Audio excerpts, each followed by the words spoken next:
Good morning student. હવે આપણે આંકડાશાસ્ત્રની અંદર જે સ્પીયરમેનની ક્રમાંક સહસંબંધાંકની રીત ગયા લેક્ચરમાં શરૂ કરેલી અને એ ક્રમાંક સહસંબંધાંકની જે રીત છે તેના આપણે બે દાખલા પણ ગણેલા. બરાબર છે. ક્રમાંક સહસંબંધાંકની રીતના દાખલાઓ પણ ગણેલા, જેમાં આપણે ઉદાહરણ નંબર 16 અને 17 આ બંને ગણેલા હતા. હવે આપણે ઉદાહરણ નંબર 18, 19 એ બધા ગણીશું. તો જો સ્ટાન્ડર્ડ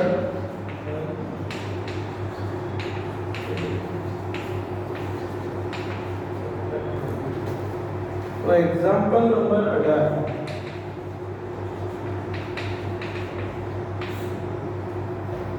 એક શાળાના પ્રિન્સિપાલે શાળાના બાળકોના ગણિતના જ્ઞાન અને ઇતિહાસ વિષયની વિગતો યાદ રાખવા વચ્ચેનો સમય જાણો 5 વિદ્યાર્થીઓનું એક નિદર્શ લઈ તેમની બંને વિષયોની એક કસોટી યોજી આ 5 વિદ્યાર્થીઓના ગણિત અને ઇતિહાસ વિષયમાં મેળવેલ ગુણને આધારે તેઓએ નીચે મુજબ ક્રમ આપવામાં. આ માહિતી પરથી બંને વિષયોના ક્રમ વચ્ચેના ક્રમાંક સહસંબંધાંક શોધો. હવે આપણી પાસે દરેક અહીંયા માહિતી છે. જો વિદ્યાર્થી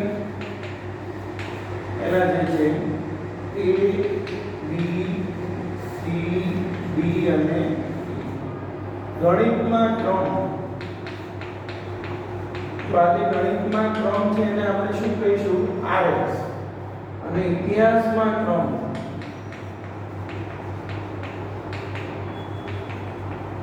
એને આપણે કહીશું R1. ગણિતને RX કહીશું અને ઇતિહાસને R1. 2, 5, 1, 4 અને 3. 4, 1, 5, 2 અને 3. સૌપ્રથમ RX RY હોય એટલે D બરાબર RX R1. 2 - 4 - 2 5 - 1 4 1 - 5 -4 4 - 2 2 અને 3 3 0. D² 2 નો વર્ગ 4 4 નો વર્ગ 16 4 નો વર્ગ 16 2 નો વર્ગ 4 એટલે 0 20 ને 20 40. હવે સૂત્ર શું છે? R બરાબર 1 - 6 sigma D square n square -1 6 sigma D square 40 n એટલે કેટલી સંખ્યાઓ છે? 5 5 નો વર્ગ ઓછા 1 240 5 5 નો વર્ગ 25 ઓછા 1 એટલે 24 ગુણ્યા 5 એટલે 120. તો 5 નો વર્ગ 25 - 1 24 24 ગુણ્યા 5 એટલે 120. 1 - 2 તો જવાબ આવશે -1. તો આ થયું ઉદાહરણ નંબર 18. બરાબર છે. હવે ઉદાહરણ 18 પૂર્ણ થાય પછી આપણે આગળ વધીશું. તો ઉદાહરણ નંબર 19. પહેલા દરેક વિદ્યાર્થી કોપી કરી લે. આમાં જે આખી રકમ ખાસ વાંચવાની છે ને દરેક વિદ્યાર્થીએ આખી રકમ વાંચવી અને પછી જ દાખલો ગણો. કારણ કે રકમ છે બહુ મહત્વની હોય છે. આપણે રકમ ન વાંચીએ તો આપણને દાખલામાં ખબર ન પડે. એટલા માટે દરેકે રકમ પહેલા વાંચવાની છે અને પછી જ ગણતરી કરવાની છે. તો હવે આપણે ગણીએ છીએ ઉદાહરણ નંબર 19. હવે 19નું ઉદાહરણ છે બહુ સમજવા જેવું છે અને બહુ મોસ્ટ આઈએમપી ઉદાહરણ તરીકે આપણે એને લઈ શકીએ. કારણ કે અલગ રીતે નંબર આપવાના છે. એમાં કઈ રીતે નંબર આપે છે એ આપણે સમજીશું. સૌપ્રથમ તો જુઓ તમે દરેક વિદ્યાર્થી ઉદાહરણ નંબર 19 જોશે. ધ્યાન રાખજો બધાની અંદર શું છે એમાં અને શું કરવાનું છે અને કઈ રીતે નંબર આપવાના છે આપણે સમજીએ છીએ. તો જો એક સંગીત સ્પર્ધામાં 5 ગાયકો A, B, C, D અને E ને તેમની ગીત ગાવાની કુશળતાના આધારે 2 નિર્ણાયકો મૂલ્ય છે. 5 ગાયકોને નીચે મુજબ ક્રમ આપેલા છે. ક્રમ હું પહેલા રકમ લખું છું અહીંયા સમજાવવા માટે. ક્રમમાં 1 2 3 4 અને 5. નિર્ણાયક 1 અને નિર્ણાયક 2. A કે C A B E T અને 2 A B C D E આ રકમ છે. હવે તમને સમજાવું, ધ્યાન રાખજો. આપણે શું કરવાનું આ દાખલામાં? તો પહેલા આપણે અહીંયા ગાયબ આ ક્રમ છે એ ક્રમ નહીં લખવાનો. અહીંયા શું લખવાનું? ગાયબ. ગાયબ કોણ કોણ હશે? 5 હશે, કારણ કે A B C D 5 જણાને ક્રમ આપેલા એટલે ગાયબ 5 હોઈ શકે. A B C D અને E. હવે પહેલા આપણે કોની વાત કરતા હતા? RX અને RY. એટલે નિર્ણાયક 1 એટલે RX અને નિર્ણાયક 2 એટલે RY. હવે સમજો, અહીંયા આ નિર્ણાયક 1 ની વાત થાય છે એટલે RX ની વાત થાય છે. તો તમે જુઓ, C 1 ની સામે શું છે? C છે, બરાબર છે. તો C ની સામે આપણે કેટલો લખવાનો? 1. પછી 2 ની સામે શું છે? A છે, તો એની સામે શું આવશે? 2. પછી 3 ની સામે B, તો B ની સામે કેટલો લખવાનો? 3. E ની સામે 4 અને D ની સામે 5. આખું બદલાઈ ગયું જુઓ તમે. આ દાખલાની આ વિશિષ્ટતા છે. હવે RY માં સેમ B ની સામે 1, તો B ની સામે અહીંયા 1 લખીશું. C ની સામે 2, D ની સામે 3, A ની સામે 4 અને E ની સામે 5. D બરાબર RX માઈનસ RY. 2 માઈનસ 4 તો માઈનસ 2, 3 માઈનસ 1 તો 1, 1 માઈનસ 2 તો માઈનસ 1, 5 માઈનસ 3 તો 2 અને 4 માઈનસ 5 તો માઈનસ 1. હવે t સ્ક્વેર 2 નો વર્ગ 4 1 1 4 અને 1, 4 ને 4 8 ને 3 11. તો r બરાબર 1 minus 6 sigma d square n square minus 1. 6 sigma d square તો 11, n તો કેટલી સંખ્યા હોય? 2 3 4 5. 5 નો વર્ગ 25 ઓછા 1. હવે તો 1 માઈનસ 6 ગુણ્યા 11 એટલે 66. 24 પંચા 120. 66 ભાગ્યા 120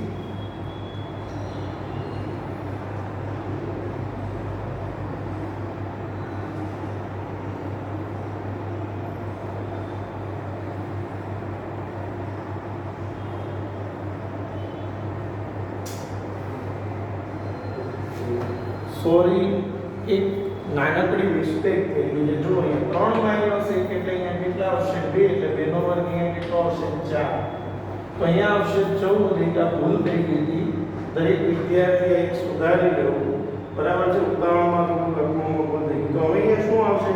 6 ગુણ્યા 14 એટલે 14 6 84 ભાગ્યા 120 એટલે 0.7. 1 માઈનસ 0.7 તો 0.3. બરાબર છે. જો ફરીવાર કહું છું કે અહીંયા એક આપણે 3 માઈનસ 1 એટલે 2 આવે, એના બદલે મારે 1 લખાઈ ગયું તો અહીંયા ભૂલ હતી, હું સુધારું છું. સોરી, બરાબર. ચલો, હવે આપણે આ ઉદાહરણ નંબર કયું પૂર્ણ કર્યું? તો કે આ હતું ઉદાહરણ નંબર 19. હવે આવે છે ઉદાહરણ નંબર 20. અત્યાર સુધી જે દાખલાઓ ગણ્યા એની અંદર તમારી પાસે ક્રમ હતા જ, પણ હવે આપણે ક્રમ આપવાના દાખલા આવશે. તો જો ક્રમ આપવા માટે શું કરવાનું હોય છે હવે આપણે સમજીશું. ઉદાહરણ નંબર 20 થી આપણે ક્રમ આપવાના દાખલા શીખીએ છીએ. એકદમ શાંતિથી દરેક વિદ્યાર્થી આમાં ધ્યાન રાખવાનું છે કે ક્રમ કઈ રીતે આપવામાં આવે છે. તો જો ધ્યાન રાખજો બધા.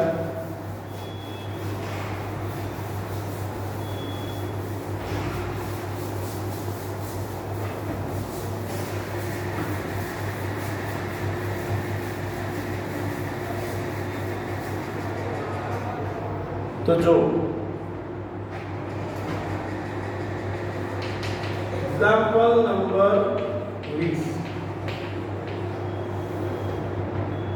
એક શાળાના આંકડાશાસ્ત્ર અને નામા પદ્ધતિ વિષયમાં શિક્ષકોએ તેમની શાળાના વિદ્યાર્થીઓમાંથી 8 વિદ્યાર્થીઓનો નિદર્શ લઈ બંને વિષયોમાં વિદ્યાર્થીઓની આવડત વચ્ચેનો સંબંધ જાણવા નીચે મુજબ માહિતી એકઠી કરી છે.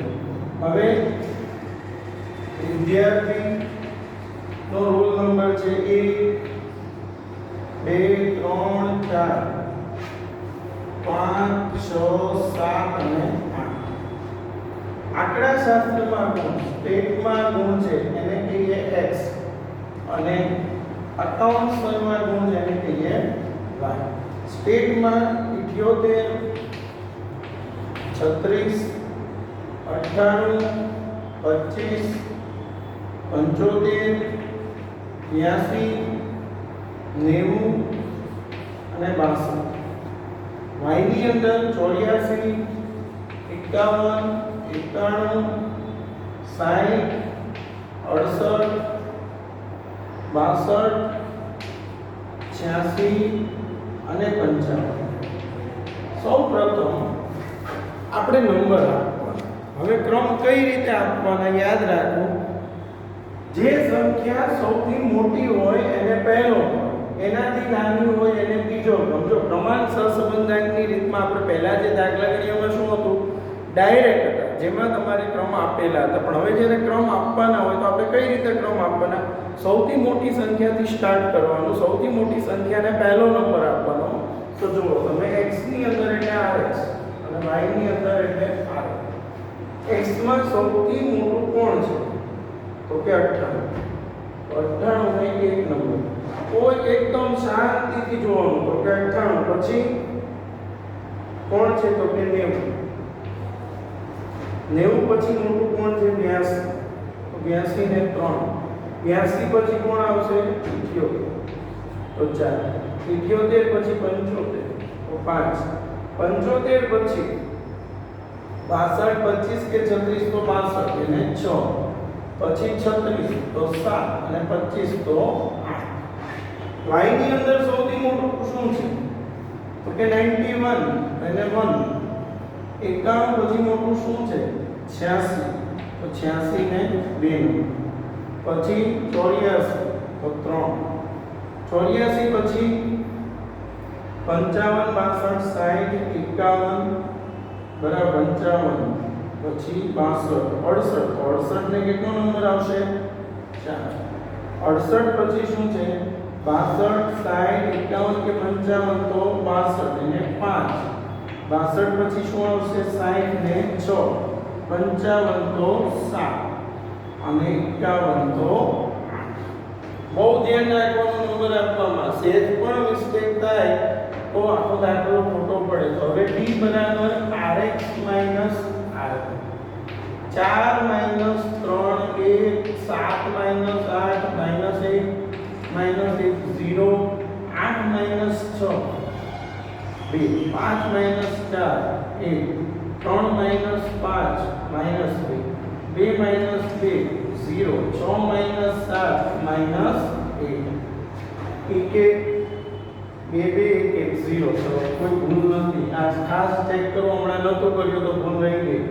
d માં ટોટલ 0 આવવો જ જોઈએ. હવે d સ્ક્વેર 1 નો વર્ગ 1 નો વર્ગ 1 0 4 1 4 0 અને 1 1 ને 1 2 2 ને 4 6 ને 1 7 ને 4 11 ને 1 12.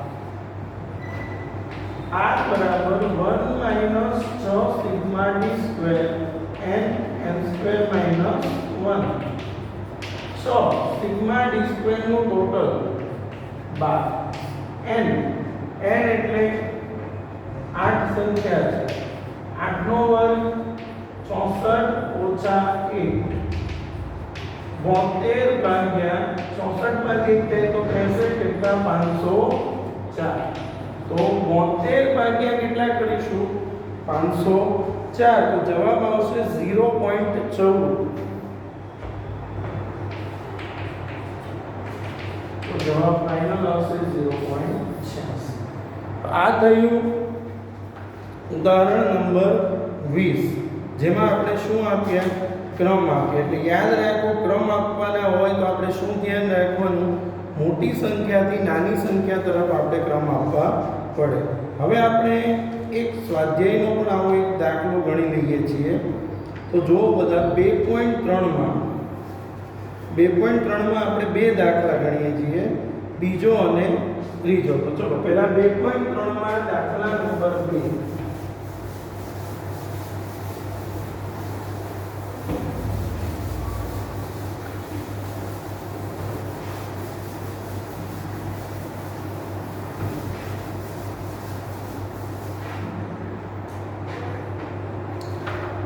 જો 2.3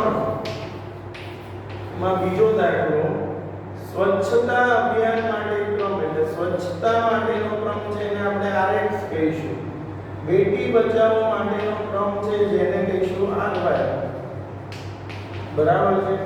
તો RX ની અંદર 4 8 7 1 9 5 6 2 અને 3.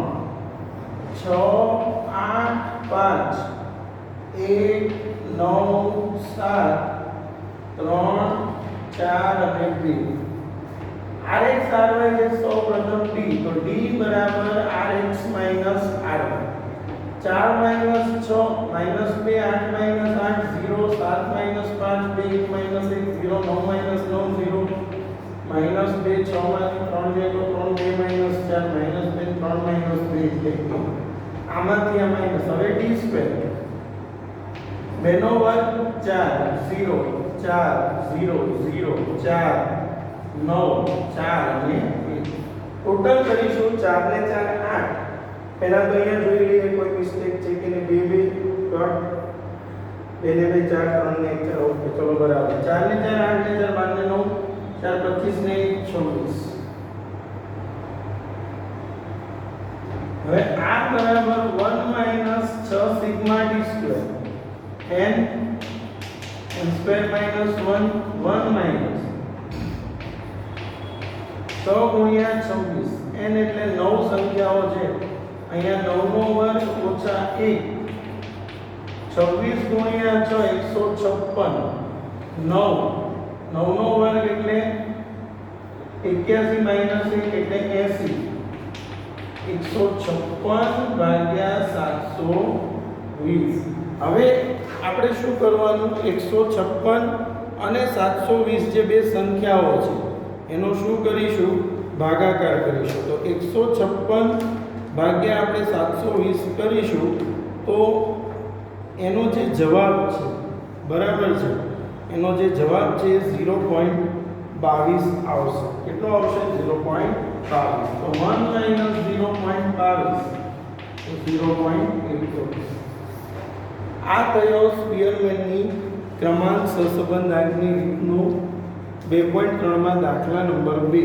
અને હવે આપણે ગણીએ છીએ 2.3 માં દાખલા નંબર જે 3 છે, બરાબર છે, એનો અભ્યાસ આપણે કરીએ છીએ. તો જો 2.3 માં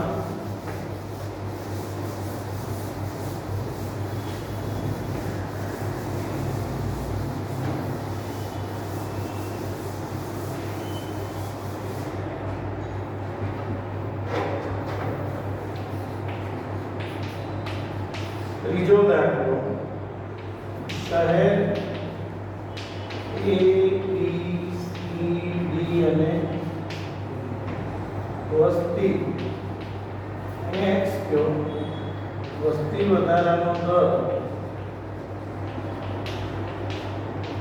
અને y x ની અંદર 57 45 14 18 અને 8, y માં 13 20 10 15 5. સૌ પ્રથમ નંબર આપીશું તો rx અને ry. x માં તમે જો મોટો કોણ છે 57 અને 1 નંબર, પછી 45 તો 2, 18 તો 3, 14 તો 4 અને 8 તો 5. ત્યારબાદ y માં સૌથી મોટું કોણ છે તો 20, 20 પછી મોટું કોણ છે 15, 15 પછી મોટું 13, 10 અને 5.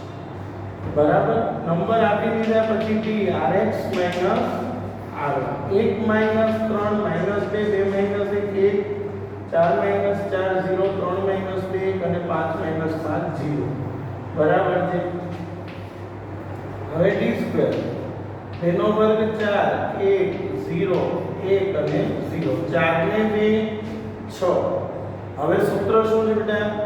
r બરાબર 1 minus 6 sigma d square n square minus 1.